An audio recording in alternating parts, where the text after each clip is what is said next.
Quand on est au sol, on a la radio, puis quand on est en vol, ben, on l'a à bord.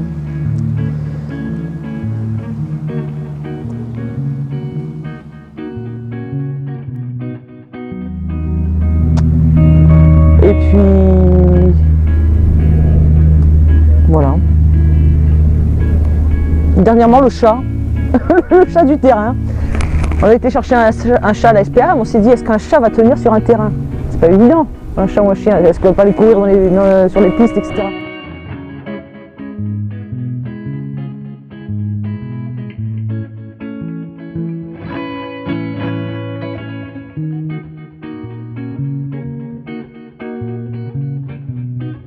Michael Garge, ma ligne, je décolle sur la 07 dure pour un vol local.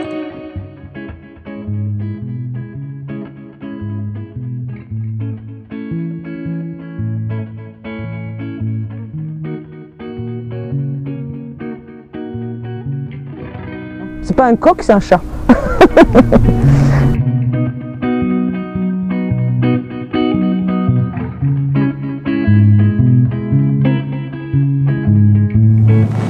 C'est le Chatterfly.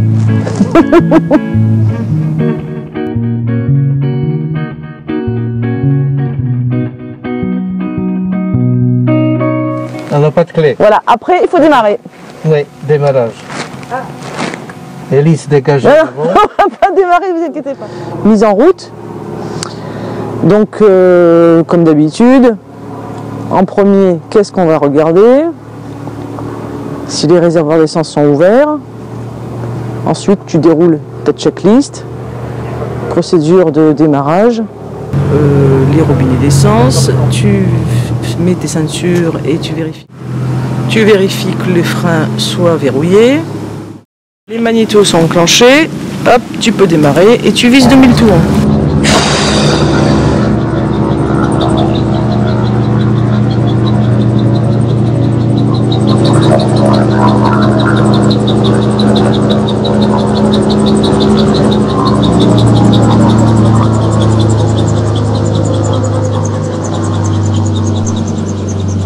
Une fois que tu tiens le régime à 2000 tours, tu poursuis ta checklist. Donc tu prépares la machine. Tu vérifies si les volets sont rentrés, s'ils sont sortis. Tu lâches les freins et tu continues la checklist jusqu'à la phase de roulage. Quand tu roules, c'est pas la peine de garder la main sur le manche. Tu mets une main sur les freins, une main sur les gaz. Tu vises toujours comme d'habitude le ralenti 2000 tours. En dessous, c'est trop faible. Et au-dessus, tu vas être obligé de freiner en même temps que tu accélères. Roulage comme ça jusqu'au point d'arrêt. Pareil, tu reprendras la checklist. Vérifie que le frein est serré. Tu prends ta checklist. Surtout, le régime est constant, ça ne bouge pas. Hop, tu testes le magnéto 1. Tu vérifies les tours. Tu vérifies que ça perd bien. Ok, c'est bon sur le premier magnéto. Tu feras la même chose sur le second magnéto. Voilà, les magnétos sont bons, tu remets au ralenti. Tu prépares la machine pour décoller, donc tu as besoin de quoi? Souviens-toi, tu as besoin des volets, tu sors ton cran de volet. Tu as vérifié tous les instruments, donc les températures sont bonnes, les pressions d'huile sont bonnes, les réservoirs évidemment sont ouverts et il y a suffisamment d'essence. Même si tu retrouves une deuxième fois dans la checklist, il vaut mieux vérifier 2 fois une chose qu'avoir loupé une fois et puis décoller avec le réservoir fermé. Voilà, et ensuite quand tu seras prêt, ben, tu vérifies s'il n'y a personne en finale et tu t'annonces pour l'alignement de décollage. On vérifie le niveau d'huile, tu vois le niveau d'huile là ici c'est bon, le niveau d'eau c'est bon, voilà, il n'y a pas de contact anormal, donc ça on va surveiller pour changer de régler. Après c'est bien remis. De ce côté là, les prises statiques, ok c'est bon.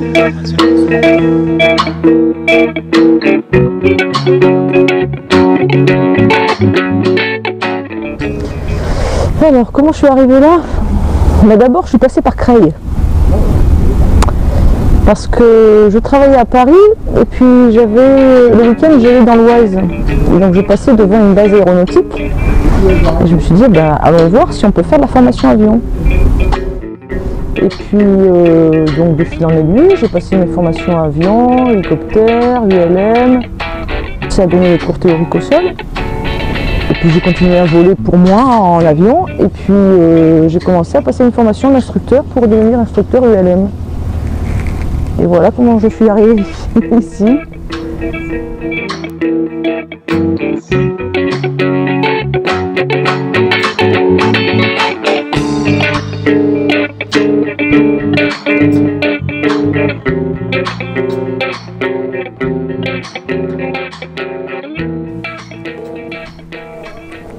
Oui, oui, il est sur le LH.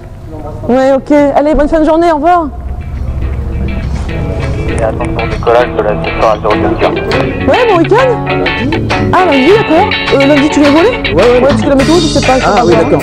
Normalement, il devait faire beau jusqu'à dimanche, lundi, on attend.